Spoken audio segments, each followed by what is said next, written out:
Hello everyone and welcome to our virtual Mishnah Berurah shir. We're holding Mishnah Berurah Chelik Aleph and we'll be learning today Mirz Hashem Daf Samach Tes Amid Beis. We continue to learn Hilchos Tefillin. We pick up on Samach Tes Amid Aleph in Siman Mem Sif Gimel, 2 lines off the bottom of the Shulchan Aruch on Samach Tes Amid Aleph. Last word on the line says the Mechaber Sif Gimel. We learned previously that when you have a pair of tefillin and you have a pair of tefillin in a room, and either you have a couple that wants to engage in marital relations, or if you have tefillin in an area where somebody is going to be using the facilities, so the tefillin have to be placed in a kli b'soich kli. They have to be put into a double keli. What does that mean? The tefillin have to be inserted into a double covering, and one of those coverings has to be a covering that's not meyuchad for the tefillin. So, for example, if you put the tefillin in their cases and you put them in the tefillin bag, that's not a double covering because both of those are meyuchad for the tefillin. The tefillin cases were constructed specifically for tefillin. The tefillin bag is meant specifically for the tefillin. So even though you have 2 covers, both of them are meyuchad for the tefillin. But let's say you have the tefillin in a tefillin bag, and then you take a blanket and you throw it over the tefillin bag. Now you have a double covering because the blanket is not meyuchad for the tefillin. Here in Siv Gimel, the Mechaber talks about somebody who's sleeping in a bed, and he needs to put the tefillin into a safe place, so he wants to keep the tefillin on the bed with him. Says the Mechaber Siv Gimel, Afilu lahaniach b'kli toich kli. Even if you place the tefillin into a double covering, aser lahanicham tachas margaloisav, you're not allowed to put the tefillin under your feet. In other words, somebody wants to keep the tefillin protected, so he puts them into a double covering. He has the tefillin in a tefillin bag. He takes them, he puts them into a shopping bag. He wraps them up nice and tight, and he puts it on the bed under his feet. You're not allowed to do that despite the fact that they are in a double covering. Why? Because now you're treating the tefillin in an oifen bezoyin. To take the tefillin and rest your feet on the tefillin, that's a bezoyin. Continues the Mechaber, V'chein, and similarly, Aser lahanicham tachas mirashosav, you cannot put the tefillin under your head, kineged roishoi, directly opposite your head, and we'll discuss what that means in a moment. But the Mechaber first continues, he says, you're not allowed to do that, afilu b'kli toich kli, even if the tefillin are in a double covering, va'afilu ein ishtoi imoi, and even if he's alone in the bed so that his wife is not with him in the bed, so that there's no problem here of tashva shamita, but still in all, even though he's alone in the bed, and even though the tefillin are in a double covering, you're not allowed to put them tachas mirashosav, under his head, kineged roishoy. Let's see what this means. First, turn back to Samach Tes Amid Aleph, Mishnah Berurah is cut tes. Kineged roishai, you can't put them right directly underneath your head. Shehu gam kein derech bezoyin, because that's also considered a derech bezoyin, to put the tefillin directly underneath your head and to use the tefillin as a pillow. That is a oifen bezoyin. Now let's continue the Mechaber on top line Samach Tes Amid Beis, where the Mechaber says avol sheloi kineged roishai, but if the tefillin are tachas mirashosav, they're under your head, but they're not kineged roishai. So again, in the previous case, the Mechaber said, Aser lahanicham tachas mirashosav, you're not allowed to put them under your head, kineged roishai, directly opposite your head. Now the Mechaber says, Avol sheloi kineged roishai, but if they're tachas mirashosav, but not directly opposite the head, what does that mean? We'll see in a moment. Now says the Mechaber, im ein ishtoi imoi, if his wife is not with him, mutter, then it's mutter. Says the Biur Halacha over here on Samach Tes Amid Beis, Biur Halacha dibur amaschal avol shaloi mutter. Ayin me Mishnah Berurah, he says, take a look at the Mishnah Berurah, the Ritzaynoi loymar, What the Mechaber means to say over here is bein kar lekeses. The two different cases over here in the Mechaber. The first case, that's osir, even if the tefillin are in a double keli, and even if ein ishtay imai, that's tachas marashoisav keneged roishay. That's under your head, but directly under your head. You're laying on the tefillin. You're using the tefillin as a pillow. That's osir because that's a derech bizayin. The second case of the Mechaber, which is tachas marashoisav, but loy keneged roishay, is that the tefillin are beneath your head, but you're not resting your head on the tefillin. You're resting your head on a pillow. The tefillin are underneath the pillow, and they're between, let's say, the pillow and the mattress. So it's tachas marashoisav, but still in all, you're not using the tefillin as a pillow. So that's not an oifen bezayin, and therefore, says the Mechaber, you could do that im ein ishtoi imoi. Now the Mishnah Berurah says in Ois Katan Yud, afilu shaloi b'chli klal. This is true. Forget if the tefillin aren't in a double keli, even if they're in no keli. Rak shemenichad be'inyin shaloi yisgalgel yum lisham l'tzadin. As long as you have them safe, so they're not going to roll off. Kigoin shemenichad ben karatachton l'karsha tachas roishay shaloi keneged roishay. He tweaks it a little bit. It's under the pillow, between the pillow and the mattress, but not directly beneath your head. So your head is laying on the pillow over here. The tefillin are a little bit off to the side, under the pillow, between the pillow and the mattress. That, the Mechaber says, is okay. Now he qualifies it on the second line, ve'im ishtoi imoi, but if his wife is with him in the bed, then sarach kli b'sayich kli, says the Mishnah Berurah, kat yud aleph b'sayich kli, da'inu shemenichad b'sayich kli, oikis ham-yuchad lahem, tachas akar da'akar mikri kli sheni. He says, when the Mechaber says over here, that if ishtoi imoi, then you need a kli b'sayich kli, says the Mishnah Berurah, there's a very easy way to generate kli b'sayich kli in this case. If the tefillin, let's say, are in one keli that's miyuchad lehem, let's say the tefillin are in their tefillin bag, now you put it under the pillow and it's sandwiched between the pillow and the mattress, that itself makes a second keli. So it's got a second cover. However,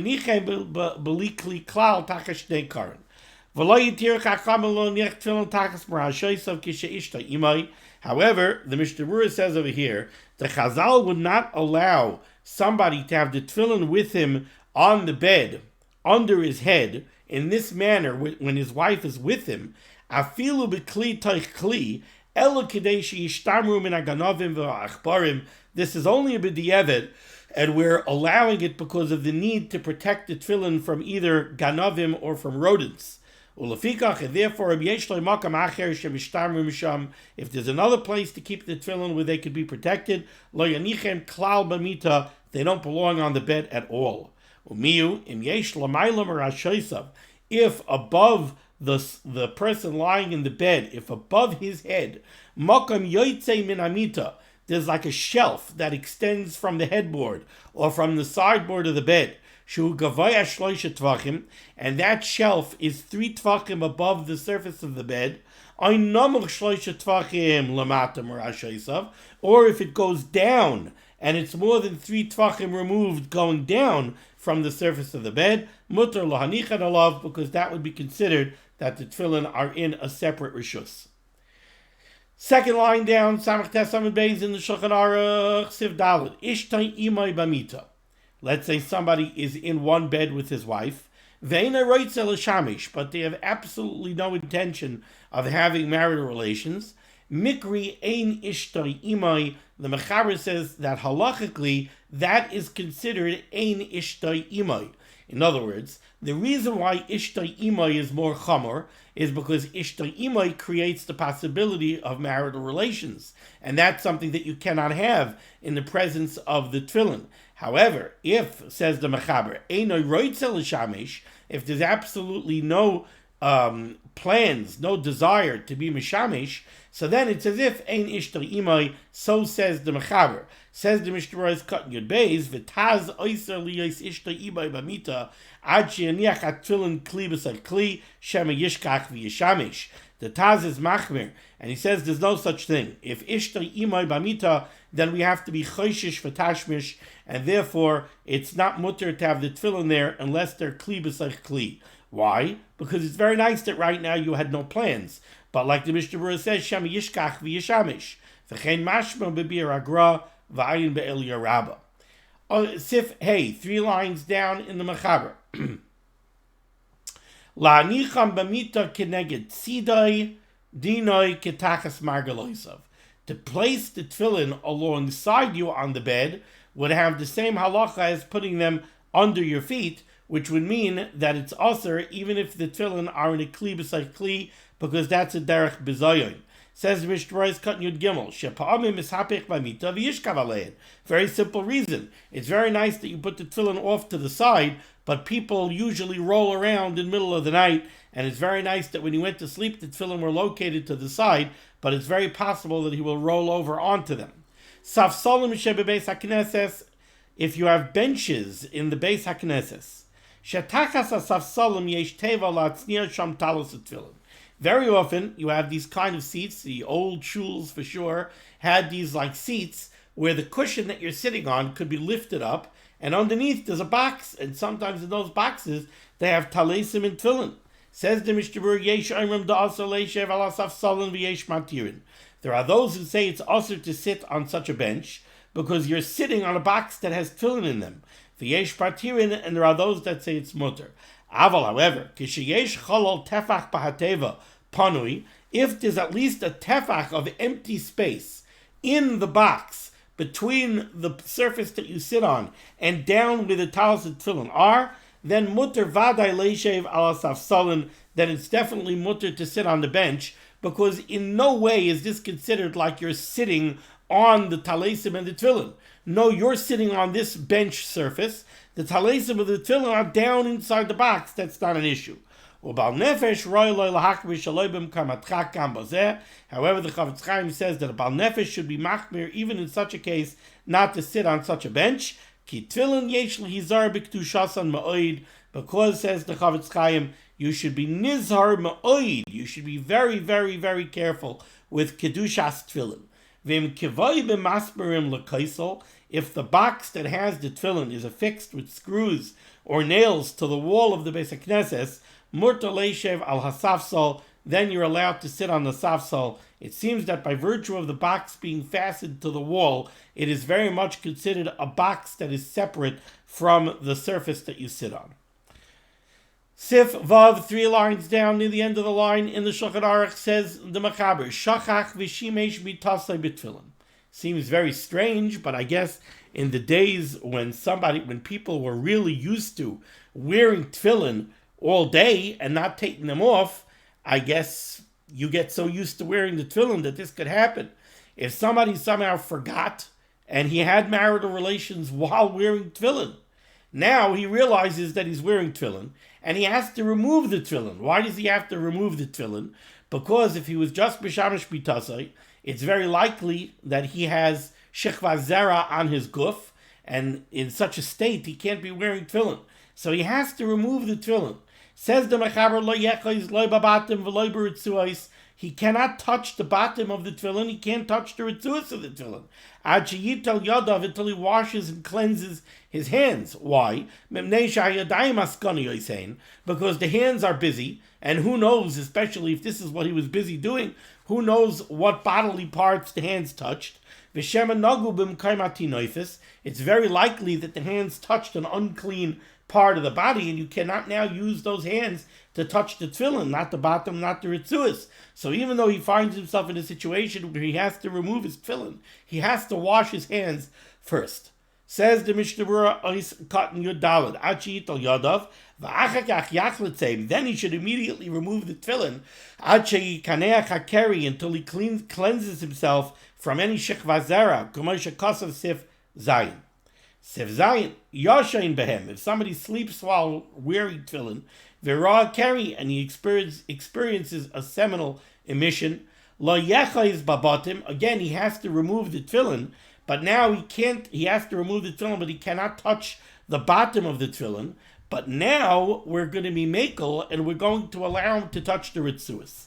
What's the difference? First of all, the Ritzuas have a lesser level of Kedusha than the bottom.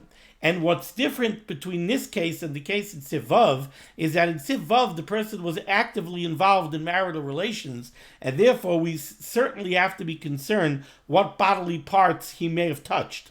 Over here, this person was sleeping, he experienced a seminal emission. We don't know that he touched anywhere on his body or on anyone else's body. Therefore, while we will not allow him to touch the bottom of the tefillin, we will allow him to touch the ritzuas. Therefore, says the Mechaber, Lo yechais babatim, he cannot touch the bottom, Elo yechais beritzua, but he could hold on to the straps, to the ritzuas, umeser oisam, and by holding the ritzuas, remove the tefillin. Hagah, Ad sheyikanech hakeri be'olav, and he should take the tefillin off until he cleanses himself of any shechva zera on his guf, v'yital yadav, and washes his hands, and then he could put the tefillin back on. Says the Mishnah Berurah cut in Tezvav, Elo yechais the bazelach hashina kokach shemanogu b'mkarmati noifes. By this person who was sleeping and experienced a seminal emission, we're not so concerned that he may have touched an unclean part of the body. And therefore, Hekelu, we are lenient, and we allow him lechais beritzua to touch the ritzuas v'lahasira and to remove the tefillin, kedei shaloi lahashis tefillin al atzmai, so that he shouldn't allow the tefillin to remain on himself, ba'oichu metunef bahakeri, while his guf is dirtied, is soiled with shikva zera, and then he has to wash his hands. But once he cleanses himself of any shechva zera and he washes his hands, then he could put the tefillin right back on, alpha pishu tameh, even though he's tameh as far as tfilas Ezra, that a balkari, anybody who experiences a seminal emission, whether intentionally through tashmish or through keri, it doesn't matter. There's tumas tfilas Ezra that's required, so he's tameh, but still in all, he's allowed to put his tefillin back on. Says the Mechaber Sivches, 2 lines off the bottom, Hanichnas l'sudas kva, somebody who goes in to sit down and eat a meal, a sudas kva. Okay, this goes back to the day when people wore tefillin all day. So you're going to eat a sudas kva. You don't eat a sudas kva while you're wearing your tefillin. We're going to see the reason for that is when you're being oisik in a suda, we have to be concerned that you might drink and you might become shikker. So you don't have a sudas kva while wearing tefillin. Hanichnas l'sudas kva, cholson, you take off the tefillin, umanichan ala shulchan, and place the tefillin down on the table so that they should be immediately available to put them back on as soon as you finish benching after the suda. Ad zman bracha, you leave them off until Birkas Hamazon, the chayzer or manichan, and after Birkas Hamazon you put them back on again. I believe it means after Birkas Hamazon. It just struck me. Is it after Brachas Chav Gimel Amid Beis? Hold on 1 second.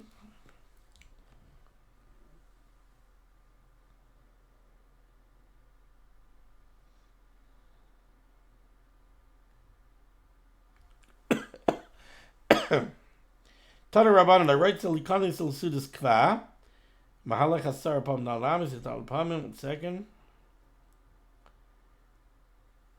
Hanichtas l'sudas kva choylitz tfilav v'achar kach nichnas pligi der Rebchia dar Rebchia menichan al shulchanoi v'chein hadoloi v'ad emas ad zman bracha. Ad zman bracha.